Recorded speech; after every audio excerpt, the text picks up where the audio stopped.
Taylor, right-footed curling effort, and it is a stunner. Charlie Scott flicked the header away.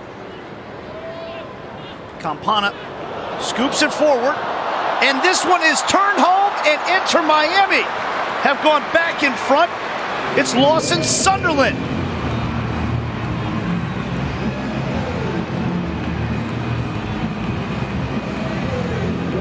By national team, they won 7-0. Here's Campana, and just tucking it inside the post. 3-1 Inter Miami, and starting to see some. The U23s for the goalkeeper.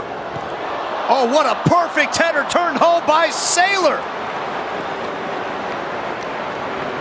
Brian Sailor makes it 4-1 Inter Miami, and right into the match. Hay has to pick